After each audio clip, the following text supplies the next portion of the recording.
Let's rock and roll. Well, you can see the difference here, but that was about 10 minutes with the chainsaw, and I got probably 50 or 75 feet up the hill and into over the slope edge there. Now I'm going to come back with a tractor with the hoe and scoop these out of here and stick them somewhere until we can deal with them. But that at least gets us up on the ridge so we can figure out where else we can go, what else we can do. And the property corner that divides these two lots is right up here at the line that divides these two lots is right at the top of the slope here. So that opens that up for engineering, measurements, etc. All right, that's that same spot cleared out. And that made some nice space. Gave us access to the top of this ridge. Recovered our other property post, our property line post between the two lots. And you can see the top of this isn't entirely overgrown in cedar. There's some thick brush and stuff in here. I did mistakenly take a little cut out of here with a bucket, but that turns out not to be a bad thing. Cigarette butt to take with me here. But that soil is really nice.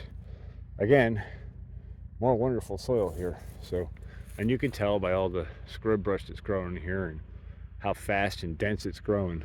So we can make some space in here. This is good soil too.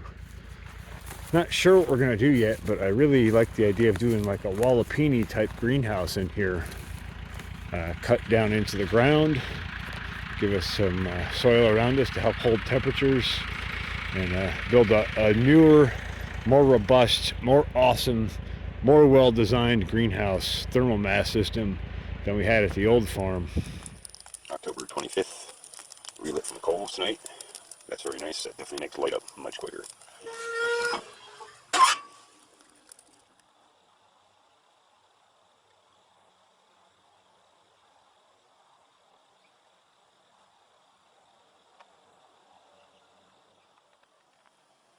October 25th, 2020.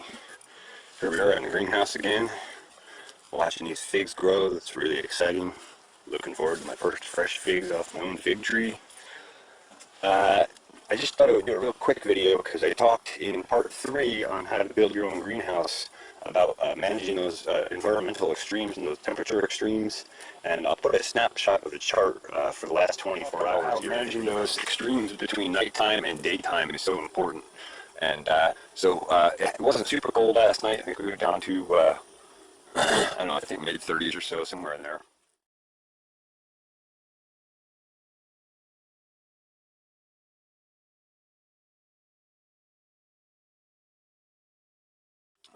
But it was cold enough that we needed to run the furnace and build up some thermal mass.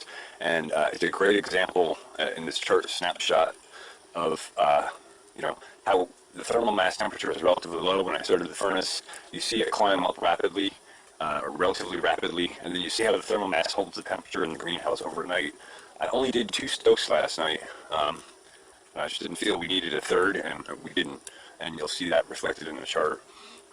And then later in the chart, today, the sun was out. We were lower 50s today, but despite the fact that it's fairly cool, it's pretty warm in here.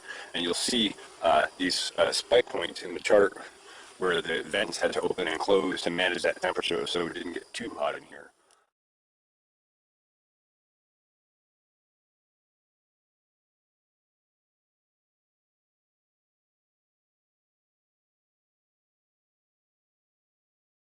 So just before we go on to part 4 and go into heating, I thought I'd illustrate my point just so you can better understand it or grasp the concept if you're not familiar. Been doing some clearing next to the potato block. Got a little more to go. We're coming along. Everything from the road forward, about halfway up the block. It's about 200 feet. Starting to get around the pole here and the guys. Got pretty close to the machine, but don't want to push my luck, so some of it is surgical removal with a chainsaw. But it's coming along, and it's a beautiful foggy evening. Cheers.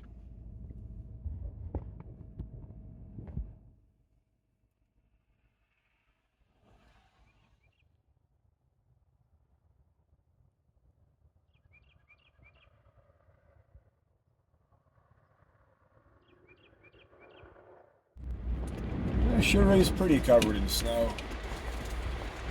Makes for pretty messy work, especially tomorrow when it goes to 40-something degrees, 48 I think, and thaws and melts down to mud. Looking at this brush pile from the east side looking west. Well, actually the brush pile's down there. This was that triangle of trees between the upper and lower block. It looks so different, cleared out. And it'll look even better once it's wiped. Well, I got the ignition fit up. This will go in the hole, but I gotta find a washer for it. And it's gonna be dark soon, so move on to other projects for the evening and come back tomorrow with some more work to do on the machine. On the clearing side of things, I have continued onward. I got this line over far enough for a nice roadway space over here. Some pretty good sized trees there. We might save a couple of those cedar poles for something. This side I think I showed previously, but we'll just walk up. And then the triangle here that divides the lower and upper blocks, I went through the whole thing, clipped it, everything at ground level with a saw. And then once I get the Massey running, I can add it to the burn pile as we burn or something. Manage it. But it's clipped, so we're at least open right up through our main valley and nice soil profile. Because we got to get rolling for 2025. That's why. Strong winds blowing all day today, but we did not get rain yet. I guess we're supposed to later. It's about 4:30 or 5. Put in a good half day at least. And I need a cup of coffee, and I got some domestic stuff I got to do, get ready for work tomorrow and that kind of thing. So that's it for now. But it's coming along. We got pretty well cleared, most of our major grading done, and just some final cleanup and a pile to burn, and then we can get on to fencing.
Still a few sticks to get rid of. had to dodge that one. Yeah.